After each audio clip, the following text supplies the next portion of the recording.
ನಮ್ಮ Sahyadri news channel ಅನ್ನು YouTube, Facebook ಹಾಗೂ ಇನ್ಸ್ಟಾಗ್ರಾಂನಲ್ಲಿ ನೋಡಿ. ಸಬ್ಸ್ಕ್ರೈಬ್, ಲೈಕ್ ಮತ್ತು ಶೇರ್ ಮಾಡಿ ಪ್ರೋತ್ಸಾಹಿಸಿ. ನಾನು ಒಳಗೂ ಬರ್ತೇನೆ, ಮೋದಿ ಕೈ ಎತ್ತೇನೆ ತಕ್ಷಣ ಎಲ್ಲರೂ ಸಮಾಧಾನದಲ್ಲಿ ಇದ್ದಾರೆ. ಇದು ಒಂದು. ಎರಡನೇದು, ಚುನಾವಣೆ ಚಿಹ್ನೆ ನಿಜಕ್ಕೂ ತುಂಬಾ ಸಂತೋಷ. ರೈತನ ಚಿಹ್ನೆ ಸಿಕ್ಕಿರೋದಂತೂ ನಾನು ಯಾವುದೋ ಜನ್ಮದಲ್ಲಿ ಮಾಡಿರೋಂಥ ಪುಣ್ಯ ಅಂತ ನಾನು ಭಾವಿಸ್ತೇನೆ. ರೈತ ಕಬ್ಬು ಬೆಳೀತಾರೆ ಅಂತ ರೈತ 2 ಕಬ್ಬನ್ನು ಇಟ್ಕೊಂಡು ಇರೋಂಥ ರೈತರ ಚಿಹ್ನೆ ನನಗೆ ಸಿಕ್ಕಿದೆ. ಈ ಚಿಹ್ನೆ ನಾನು ನಿನ್ನೆ ನೇಹಾ ಅವರ ಕೊಲೆ ಆಗಿರೋಂಥ ಸಂದರ್ಭದಲ್ಲಿ ಹುಬ್ಬಳ್ಳಿ ಹೋಗ್ತಾ ಇದ್ದೆ. ನಾನು ಹುಬ್ಬಳ್ಳಿನಲ್ಲಿ ನೇಹಾ ಅವ್ರ ತಂದೆ, ಅವ್ರ ತಾಯಿ, ಅವ್ರ ತಮ್ಮ ಅವ್ರಿಗೆಲ್ಲರೂ ಸಮಾಧಾನ ಮಾಡಿ ಹೊರಬರ್ತಿದ್ದಾಗೇನೆ ನನಗೆ ಸುದ್ದಿ ಗೊತ್ತಾಯ್ತು, ಈ ಒಂದು ರೈತ ಮತ್ತು 2 ಕಪ್ ಇರೋಂಥ ರೈತನ ಚಿಹ್ನೆ ನಿಮ್ಗೆ ಸಿಕ್ಕಿದೆ ಅಂತ. ಅವರವರಿಗೆ ಒಬ್ರಿಗೊಬ್ಬರಿಗೆ ವಾಟ್ಸಪ್ ಅಲ್ಲಿ, ಫೇಸ್ಬುಕ್ ಅಲ್ಲಿ, ಟ್ವಿಟರ್ ನಲ್ಲಿ ಎಲ್ಲವೂ ಕೂಡ ಒಬ್ರಿಗೊಬ್ರು ಹಾಕೊಂಡು ಲಕ್ಷಾಂತರ ಜನಕ್ಕೆ ನಿನ್ನೆನೆ ನನ್ನ ಗುರುತು ರೈತ, 2 ಕಬ್ಬಿರಂತ ರೈತ ಅನ್ನೋದನ್ನ ಎಲ್ರಿಗೂ ಒಬ್ರಿಗೊಬ್ರು ನಾನು ಹೇಳಕ್ಕಿಂತ ಮುಂಚೆನೆ ಸಾಮಾನ್ಯ ಜನರಿಗೆ ಈ ಒಂದು ಸುದ್ದಿ ಹೋಗಿದೆ.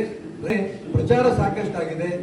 ನಾಳೆ ಬೆಳಿಗ್ಗೆಯಿಂದ ಪಾಂಪ್ಲೆಟ್ಗಳ ಮುಖಾಂತರ ಬೂತ್ ಮಟ್ಟ ಕಾರ್ಯಕರ್ತರು ಮನೆ ಮನೆಗೆ ಹೋಗಿ ಆ ಪಾಂಪ್ಲೆಟ್ ಕೊಟ್ಟು, ನನ್ನ number 8 Eshwarappa, number 8 KS Eshwarappa, ರೈತ, 2 ಕಬ್ಬಿರಂತ ರೈತರ ಗುರುತು, ಅದಕ್ಕೆ ಚಿಹ್ನೆ ಒತ್ತಬೇಕು ಅನ್ನೋಂತ ಒಂದು ಭಾವನೆಯನ್ನ ಆ ಪಾಂಪ್ಲೆಟ್ ಅಲ್ಲಿ ಇದೆ. ಆ ಪಾಂಪ್ಲೆಟ್ ತಗೊಂಡು ಪ್ರತಿ ಬೂತ್ ಅಲ್ಲಿ, ಪ್ರತಿ ಮನೆಗೂ ಕೂಡ 8 ವಿಧಾನಸಭಾ ಕ್ಷೇತ್ರ, 7 ಶಿವಮೊಗ್ಗ ಜಿಲ್ಲೆ, 7 ವಿಧಾನಸಭಾ ಕ್ಷೇತ್ರ, ಬೈಂದೂರು, 8 ವಿಧಾನಸಭಾ ಕ್ಷೇತ್ರದಲ್ಲಿ ನಾಳೆಯಿಂದ ನನ್ನ ಚಿಹ್ನೆ ಮತ್ತು ಪ್ರಚಾರ ಮನೆ ಮನೆಗೆ ಹೋಗಿ ತಲುಪ್ತಾ ಇದೆ. ಕುಂಕುಮ ಅಳಿಸ್ಕೋತಾ ಇರೋದು ವಿಡಿಯೋ ವೈರಲ್ ಆಗಿದೆ ಅಂತ ಹೇಳ್ತಿದ್ವಿ. ಯಾವುದೇ ನೀತಿ ನಿಯಮ ಇಲ್ದೇನೆ ಕಾಂಗ್ರೆಸ್ನವ್ರ ಜೊತೆಗೆ ಹೊಂದಾಣಿಕೆ ರಾಜಕಾರಣ ಮಾಡಿಕೊಂಡು ಅಪ್ಪ ಮಕ್ಕಳು 60,000ದಿಂದ 10,000ಕ್ಕೆ ಇಳಿದು ಅವ್ರ ನೈತಿಕತೆ ಪ್ರಶ್ನೆನೇ ಇಲ್ಲ. ಕುಂಕುಮ ಯಾವಾಗಾರು ಹಚ್ಕೋತಾರೆ, ಯಾವಾಗಾರು ತೆಗಿತಾರೆ. ಅವರಪ್ಪ KJPಗೆ ಹೋಗಿದ್ರು. ಆಗ KJPಗೆ ಹೋದಂತ ಸಂದರ್ಭದಲ್ಲಿ ಅವರು ಟಿಪ್ಪು ಸುಲ್ತಾನನ ಜಯಂತಿನಲ್ಲಿ ಮುಸಲ್ಮಾನರ ಕ್ಯಾಪ್ ಹಾಕೊಂಡಿದ್ದು ನಾವೆಲ್ಲ ನೋಡಿದ್ದೇವೆ. ಅವಾಗ್ಲೂ ಹೇಳಿದ್ರು, ಎಲ್ಲರ ಜೊತೆಗೆ ನಾವು ಎಲ್ಲಾ ಧರ್ಮದವ್ರ ಜೊತೆಗೆ ಬೆರಿಬೇಕು ಅಂತ. ಎಲ್ಲಾ ಜೊತೆಗೆ ಬೆರೀರಿ ಬೇಡನಲ್ಲ. ಹಣೆ ಹಾಕೊಂಡ್ರಂತ ಕುಂಕುಮ ಯಾಕೆ ಕಳಿಸ್ಕೊತೀರಿ? ಹಿಂದೂ ಧರ್ಮ ಬೇಡವಾ?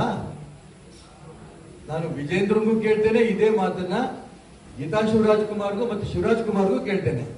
ಅವ್ರಿಗೂ ಕೂಡ ಕುಂಕುಮ ಹಚ್ಚಿದ್ದನ್ನ, ಅಳಿಸಿದ್ದನ್ನ, ವೈರಲ್ ಆಗಿರೋದನ್ನ ನಾನು ಕಂಡಿದ್ದೀನಿ. ಹಾಗಾಗಿ ವಿಜೇಂದ್ರ ಇರ್ಬೋದು, ಅದೇ ರೀತಿ ಗೀತಾ ಶಿವರಾಜ್ ಕುಮಾರ್ ಇರ್ಬೋದು, ಶಿವರಾಜ್ ಕುಮಾರ್ ಇರ್ಬೋದು, ಎಲ್ಲರೂ ಕೂಡ ಹಿಂದೂ ಸಮಾಜದ ಕ್ಷಮೆ ಕೇಳಬೇಕು ಅನ್ನೋ ಒತ್ತಾಯವನ್ನು ಈ ಸಂದರ್ಭ ಮಾಡ್ತಾರೆ. ಹೋಗ್ತಾರೆ, ನನಗೆ ಕರ್ಕೊಂಡು ಹೋಗಲ್ವಾ? ಪಾರ್ಟಿ ಕಟ್ಟಿರೋ ನಂದು ಪಾರ್ಟಿ ಅದು. ಯಡಿಯೂರಪ್ಪ KJP ಹೋಗ್ಬಿಟ್ಟು ಬಂದರು, ಡೂಪ್ಲಿಕೇಟ್ ಅವರು. ನಾನು ಯಾಕೆ ಈ ಪ್ರಶ್ನೆ ಕೇಳಿದ್ದಕ್ಕೆ ಉತ್ತರ ಕೊಡ್ತಿದ್ದೀನಿ. ಬಿಜೆಪಿ ಯಾರದೇ ಸೊತ್ತಲ್ಲ, ನರೇಂದ್ರ ಮೋದಿನೂ ಯಾರದೇ ಸೊತ್ತಲ್ಲ. ಹಿಂದುತ್ವದ ವಿಚಾರದಲ್ಲಿ ನರೇಂದ್ರ ಮೋದಿ ಎಷ್ಟು ಮಟ್ಟಿಗಿದಾರೋ ಭಾರತೀಯ ಜನತಾ ಪಾರ್ಟಿ ಕಾರ್ಯಕರ್ತರು ಅಷ್ಟೇ ಸ್ಪಷ್ಟವಾಗಿದ್ದಾರೆ. ತಾತ್ಕಾಲಿಕವಾಗಿ ಯಡಿಯೂರಪ್ಪನ ಮಗನ ಮುಖ್ಯಮಂತ್ರಿ ಮಾಡಬೇಕು ಅಂತ ಈ ತಾತ್ಕಾಲಿಕವಾಗಿ ಭಾರತೀಯ ಜನತಾ ಪಾರ್ಟಿ ಅಪ್ಪ ಮಕ್ಕಳ ಕೈಯಲ್ಲಿದೆ. ಅದನ್ನು ಮುಕ್ತ ಮಾಡಬೇಕು ಅಂತ ಹೊರಟಿದ್ದೀನಿ. ಈ ಲೋಕಸಭೆ ಚುನಾವಣೆ ಆಗ್ತಿದ್ದಂಗೆ ಮುಕ್ತ ಮಾಡೋದ್ರಲ್ಲಿ ಮೊದಲನೇದು ರಾಘವೇಂದ್ರ ಚುನಾವಣೆ ಸೋಲ್ತಿದ್ದಂಗೆ ಒಂದು ಸಮಸ್ಯೆ ಪರಿಹಾರ ಆಗಿದೆ. ಇದಾಗ್ತಿದ್ದಂಗೆ ಲೋಕಸಭೆ ಚುನಾವಣೆ ಆಗ್ತಿದ್ದಂಗೆ ವಿಜೇಂದ್ರ ರಾಜ್ಯ ಬಿಜೆಪಿ ಅಧ್ಯಕ್ಷ ಸ್ಥಾನ ರಾಜೀನಾಮೆ ಕೊಡ್ತಾನೆ. ಕರ್ನಾಟಕ ರಾಜ್ಯದಲ್ಲಿ ಅಪ್ಪ ಮಕ್ಕಳ ಕೈಯಲ್ಲಿರುವಂತ ಭಾರತೀಯ ಜನತಾ ಪಾರ್ಟಿ ಮುಕ್ತ ಆಗತ್ತೆ. ರಾಜ್ಯದಿಂದ ಇಡೀ ಲೋಕಸಭಾ ಕ್ಷೇತ್ರ ಎಲ್ಲಾ ಕಡೆಯಿಂದ ಎಲ್ಲಾ ಪಾರ್ಟಿ ಇರೋದು ಫೋನ್, ಸಾರ್ ನೀವು ವಾಪಸ್ ತಗೊಂಡ್ಬಿಟ್ರೆ ಹೆಂಗೆ, ನೀವು ವಾಪಸ್ ತಗೊಂಡ್ಬಿಟ್ರೆ ಹೆಂಗೆ. ಲಕ್ಕಿಲಿ ನೆನ್ನೆ 3 ಗಂಟೆಗೆ ವಾಪಸ್ ತಗೊಂಡಂತ ಸಂದರ್ಭಕ್ಕೆ ಕ್ಲಿಯರ್ ಆಯ್ತು. ಅವಾಗ ಅನೇಕರು ಫೋನ್ ಮಾಡಿದ್ರು, ಸರ್ ಇನ್ನೂ ವಾಪಸ್ ತಗೊಳ್ಳಲ್ಲ, ಮತ್ತಿನ್ನಿಂದ ವಾಪಸ್ ತಗೊಳ್ಳೋದಪ್ಪ ಅಂತ. ಅಷ್ಟರೊಳಗೆ ವಿಜೇಂದ್ರ ಪುಣ್ಯಾತ್ಮ ಬಹಳ ಒಳ್ಳೆ ಕೆಲಸ ಮಾಡಿದ್ದು, ಉಚ್ಚಾಟನೆ ಮಾಡಿದ್ದು. ಯಾಕಂದ್ರೆ 3 ಗಂಟೆ ಕಾಯ್ತಾ ಇದ್ದ ಅಂತ ಕಾಣುತ್ತೆ ಉಚ್ಚಾಟನೆ ಮಾಡಬೇಕು ಅಂತ. ಅವಾಗ ಯಾರ್ಯಾರು ನನಗೆ ಬೆಂಬಲ ಕೊಡಬೇಕು ಅಂತ ನಿಲ್ಲೇಬೇಕು ಅಂತ ಅಪೇಕ್ಷೆ ಪಟ್ಟಿದ್ರು ಅವರೆಲ್ಲರೂ ನಿರಾಳ. ಈಶ್ವರಪ್ಪ ನಿಂತೆ ನಿಲ್ತಾನೆ ಉಚ್ಚಾಟನೆ ಆದ್ಮೇಲೆ. ಹಾಗಾಗಿ ಅವರೆಲ್ಲರೂ ನಿರಾಳಾಗಿದೆ. ಅವರೆಲ್ಲರೂ ಕೂಡ ನೇರವಾಗಿ ಕ್ಷೇತ್ರಕ್ಕೆ ಬಂದು ಭಾರತೀಯ ಜನತಾ ಪಾರ್ಟಿಯ ಅಭ್ಯರ್ಥಿನ ಸೋಲಿಸಿ ಪಕ್ಷೇತರ ಅಭ್ಯರ್ಥಿಯಾಗಿರುತ್ತೆ ಈಶ್ವರಪ್ಪನ ಗೆಲ್ಲಿಸಬೇಕು ಅಂತ ನೇರವಾಗಿ ಕಾರ್ಯಕ್ಷೇತ್ರವನ್ನು ತುಂಬಿಸಿ ಅವರನ್ನು ಕೂಡ ಗೆಲ್ಲಿಸ್ತಾರೆ. ಗ್ಯಾರಂಟಿ ಹೇಳಿಕೊಂಡು ಆ ಬಡವರಿಗೆ ಮೋಸ ಮಾಡಿ ರಾಜ್ಯದಲ್ಲಿ ಇವತ್ತು ಕಾಂಗ್ರೆಸ್ ಸರ್ಕಾರ ಬಂದಿದೆ. ಅವರು ಅನ್ಕೊಂಡಿದ್ದಾರೆ ಮುಸಲ್ಮಾನರಿಂದಲೇ ಕಾಂಗ್ರೆಸ್ ಸರ್ಕಾರ ಉಸಿರಾಡ್ತಿದೆ ಅಂತ. ಈ ಭ್ರಮೆಯಿಂದ ಹೊರಬರ್ಲಿಲ್ಲ ಅಂತಂದ್ರೆ ಹಿಂದೂ ಸಮಾಜ ಜಾಗೃತಿ ಆಗ್ತಾ ಇದೆ. ಹಿಂದೂ ಹೆಣ್ಮಕ್ಳು, ಹಿಂದೂ ಗಂಡು ಮಕ್ಕಳು ಕಗ್ಗೊಲೆಗಳಾಗ್ತಾ ಇದೆ. ಒಂದ್ ಹೇಳ್ತಿದ್ದೀನಿ, ನೀವು ಪಟ್ಟಿ ಕೊಡ್ತೀನಿ ನಾನು. ನಿನ್ನೆ ಒಂದಾಗಿದ್ದು ಸತ್ಯ, ಬೆಳಗಾವಿ ಭಾಗದಲ್ಲಿ ಆಗಿದೆ, ಬೇರೆ ಬೇರೆ ಭಾಗದಲ್ಲಿ ಆಗ್ತಾ ಇದೆ.